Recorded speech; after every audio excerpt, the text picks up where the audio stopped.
When my uncle sent me that video, I felt my whole world tilt on its axis. There they were, my parents and my brother Thomas, sitting around our old kitchen table in Phoenix, talking about me as if I was nothing more than a burden. The familiar Arizona sun streamed through the windows, casting a warm glow that felt like a mockery of the cold words being spoken. "Lindsay only helps because she owes us," my mother said, her voice dripping with contempt. "After everything we've done for her, paying the mortgage is the least she can do." My brother Thomas chimed in with a smirk. "Yeah, and she acts like she's doing us some huge favor. What a joke." The worst part was my father's quiet nod of agreement. The man who had once taught me to ride a bike and helped me with my math homework now sat there, allowing them to tear me down. The video was shaky, clearly taken without their knowledge, but their words came through crystal clear. I watched it 3 times, each viewing filling me with a strange mix of numbness and clarity. For the past 4 years, I'd been making substantial payments on their mortgage through my LLC, Divine Investments. They thought they were making payments to a bank, never bothering to read the fine print of the agreement my financial advisor had helped arrange. Every month, they made their small contribution while I covered the bulk of the payment, all while they complained about my minimal help. My Uncle Jason's message came right after. "You needed to see this, Lindsay." I couldn't stay quiet anymore. They've been talking like this for months. I sat in my home office staring at the spreadsheets detailing every payment I'd made. The numbers didn't lie, over $200,000 invested in keeping them comfortable in that house. My hands should have been shaking with anger, but instead they were steady as I pulled up the mortgage agreement. A small smile played at my lips as I remembered the purchase option clause my financial advisor had insisted on including. "Just in case," she'd said. Looking back, I wonder if she knew something like this might happen.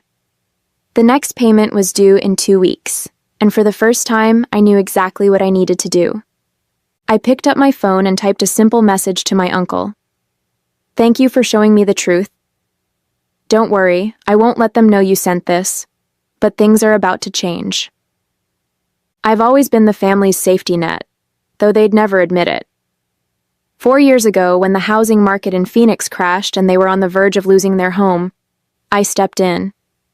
I was 27 then, already successful in my career as a software development manager. The irony was that they never approved of my career choice. They wanted me to take over my father's struggling real estate business instead. "Software is no career for a woman," my mother would say, her lips pursed in disapproval. "Your brother Thomas is the one with the real business sense." Yet Thomas, with all his business sense, had nearly bankrupted the family company within 2 years of taking over. When they needed help with the mortgage, I consulted my financial advisor, Kate. She suggested a creative solution. Create an LLC, buy the house through it, and let them think they're still dealing with a bank? That way you protect yourself legally while helping them. It seemed perfect at the time. I could help without dealing with their pride. The arrangement worked smoothly. Divine Investments, LLC became their mortgage holder, and I supplemented their monthly payments without them knowing. They maintained their dignity, and I kept my family stable. My Uncle Jason was the only one who knew the truth, having overheard Kate and me discussing it at a family gathering. "You're too good to them, Lindsay," he'd said then. "They don't deserve your kindness." I defended them, of course. Their family. They might not understand my choices, but they've always given me a home. Now, watching that video for the 4th time, I realized how wrong I'd been. Their words played on repeat in my mind. "She owes us." What a joke. "The least she can do." Each phrase felt like a knife twisting deeper. I opened my laptop and logged into the LLC's account. The next mortgage payment was due on the 15th, just 2 weeks away. They'd never been late before, always transferring their portion like clockwork. But now, knowing how they really felt, I had no intention of covering the rest this time. Let them face the consequences of their ingratitude. Let them deal with the bank on their own. They had no idea that their daughter, the worthless burden, was actually their landlord. The thought brought a smile to my face. Sometimes karma needs a little push.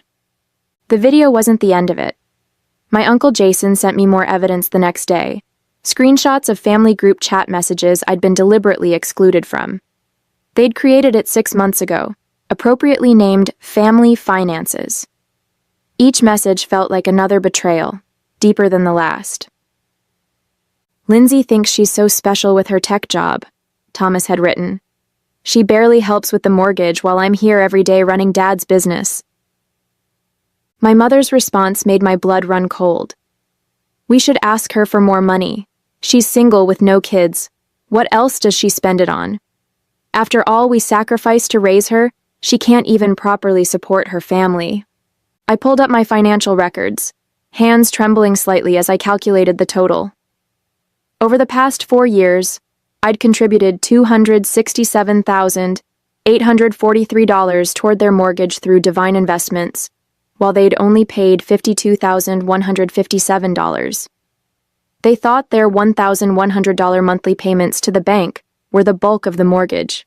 They had no idea I was covering the additional $5,400 every month. My phone buzzed. A message from my mother. Sweetie, could you come to dinner this Sunday? We need to discuss something important. I knew exactly what that something was. They were planning to ask for more money, probably with emotional manipulation and guilt-tripping as side dishes. The thought of sitting there pretending I didn't know what they really thought of me made my stomach turn. I called Kate, my financial advisor. I need to know my options with the purchase agreement. I had a feeling you might, she said, not sounding surprised at all. Remember that clause we included? If they miss a payment, Divine Investments can exercise the purchase option immediately. The house would be yours outright, and they'd become month-to-month tenants. A plan started forming in my mind. And if they were late with rent? Standard Arizona eviction laws would apply. You'd be within your rights to give them notice. She paused. Lindsay, are you sure you want to go this route? I thought about years of condescension, of being the family ATM while they mocked me behind my back. I thought about Thomas running our father's business into the ground while they praised his business sense. I thought about every snide comment about my career, my life choices, my supposed obligations to them. Yes, I replied, my voice steady. I'm sure, but I won't tell them anything yet. Let them think everything's normal for now. I texted my mother back. Of course I'll come to dinner, looking forward to it. The heart emoji felt ironic, but necessary. After all, they'd taught me well. Sometimes the best revenge requires a perfect poker face. The next mortgage payment was due in 13 days, and for the first time since this arrangement began, I wouldn't be there to catch them when they fell. Sunday dinner felt like an exercise in self-control. I arrived at their Phoenix home exactly at 6, the setting sun painting the desert landscape in shades of orange and purple. The house, my house technically, looked exactly as it had for the past 20 years. The familiar scent of my mother's lasagna wafted through the air, a calculated choice meant to remind me of happier times. Lindsay, sweetheart. My mother rushed to hug me, her designer bracelet catching the light. I noticed it was new, probably purchased with money they should have put toward their mortgage payment due in 9 days. Thomas sat at the dining table, looking smugger than usual in his pressed business casual attire. Hey sis, good of you to make time for your family. I smiled, remembering his message about me barely helping. If he only knew that his entire lifestyle depended on my generosity. I always have time for family, I replied, the irony thick in my throat. My father emerged from his study, his reading glasses perched on his nose. He was reviewing some papers that I glimpsed were bank statements. The sight nearly made me laugh. They were preparing their pitch carefully.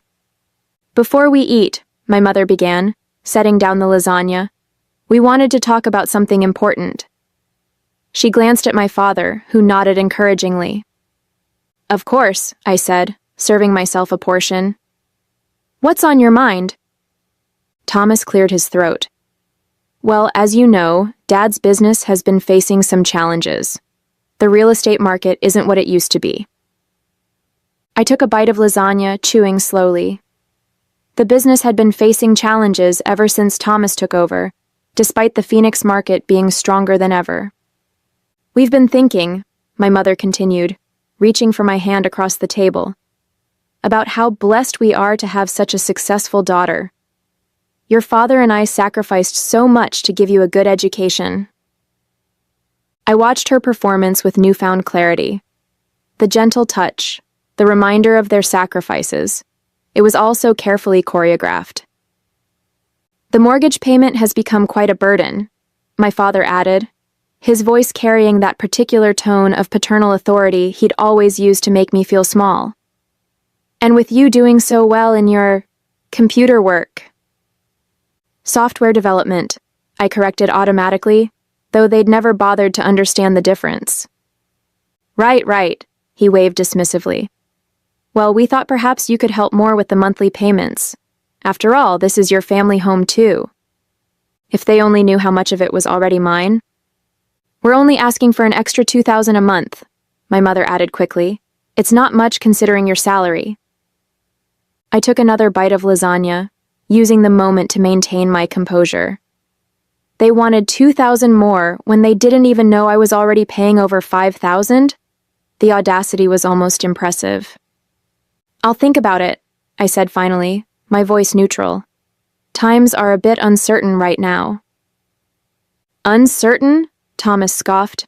Please, we all know you're doing fine.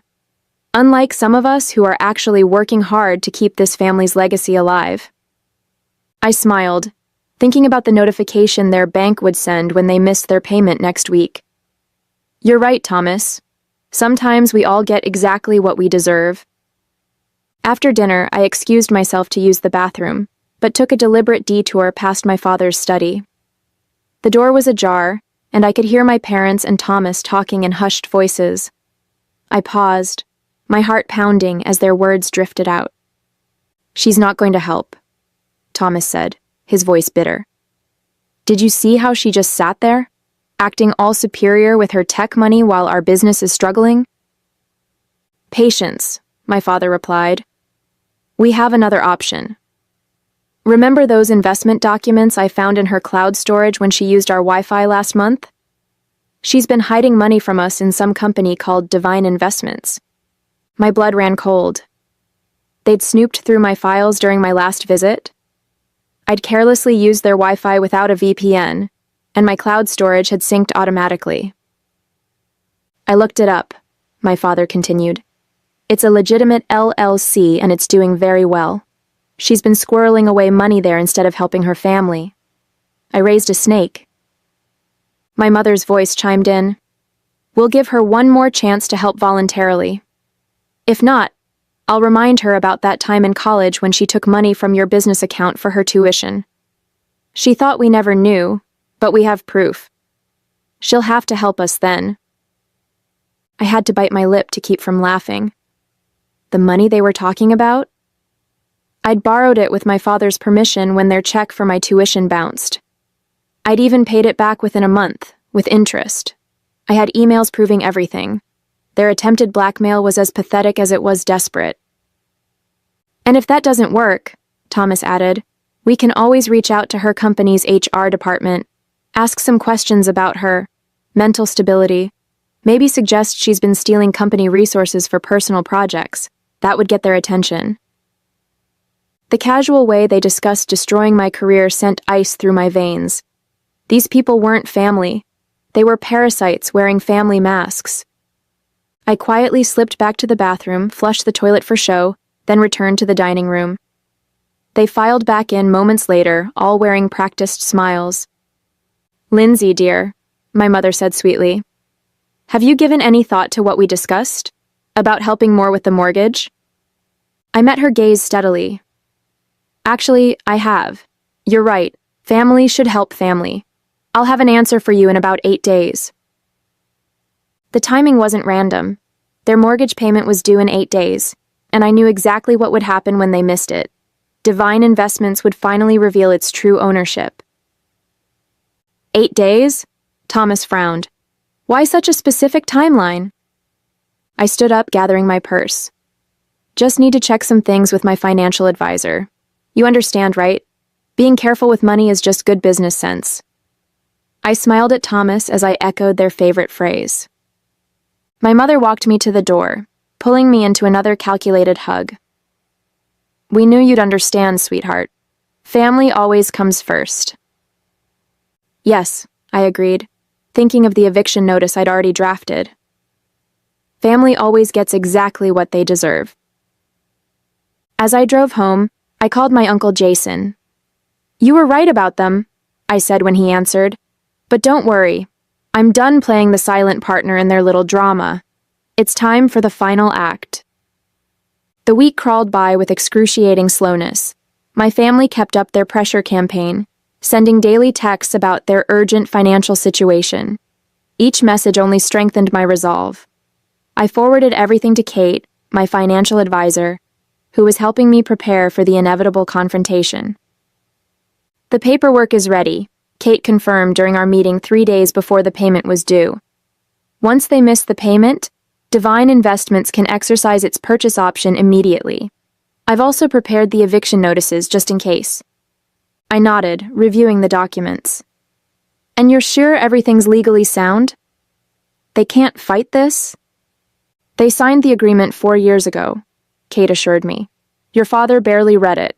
He was too desperate for the bailout. Everything's perfectly legal." That evening, my brother launched his own attack.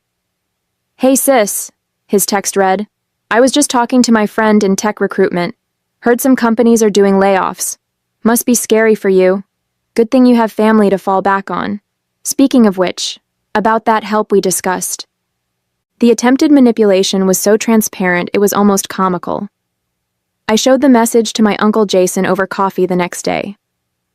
"They never change," he said, shaking his head. "Your aunt and I watched them do this to everyone in the family.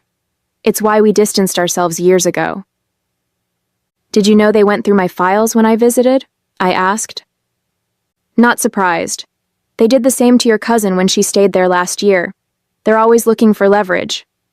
He paused. "Are you ready for the fallout? They won't take this well."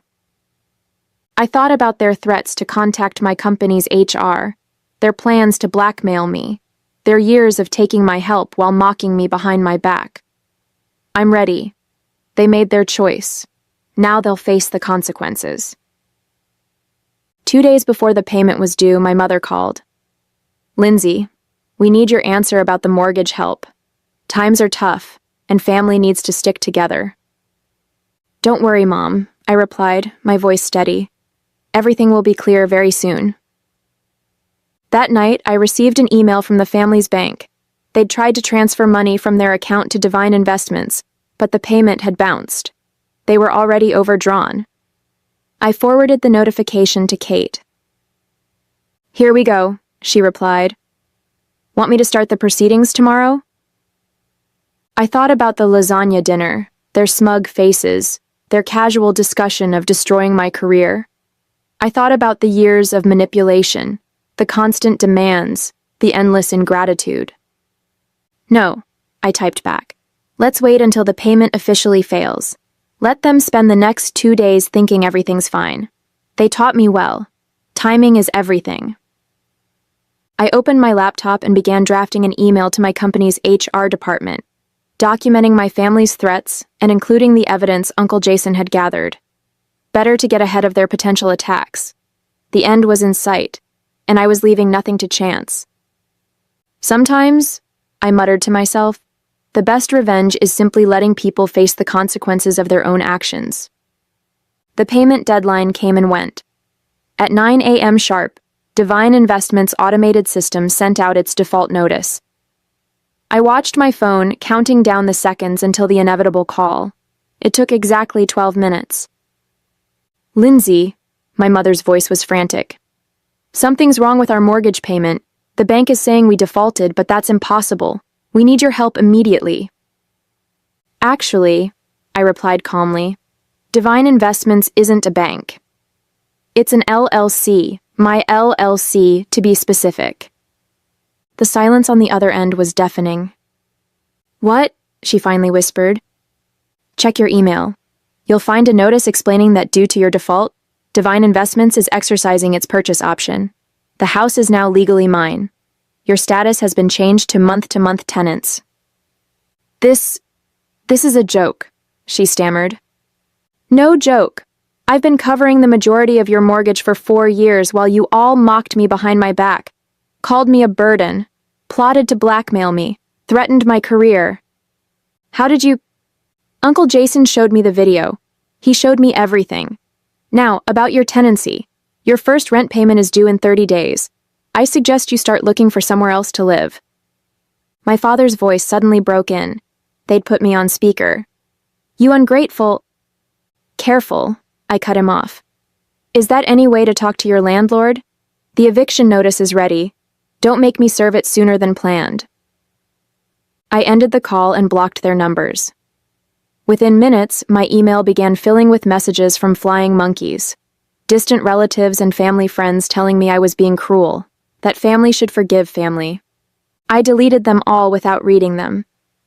Some debts can't be paid with forgiveness. 3 months later, I stood in the empty house, my footsteps echoing through the vacant rooms. My family had finally moved out last week, forced to downsize to an apartment across town. They'd tried everything, threats, guilt trips, legal challenges, but in the end, the documents were ironclad. They had no choice but to accept reality. Thomas's attempt to contact my company's HR had backfired spectacularly. Thanks to my preemptive documentation and Uncle Jason's evidence, his accusations were dismissed immediately. Instead, his actions were reported to his real estate board, leading to an ethics investigation that effectively ended his career.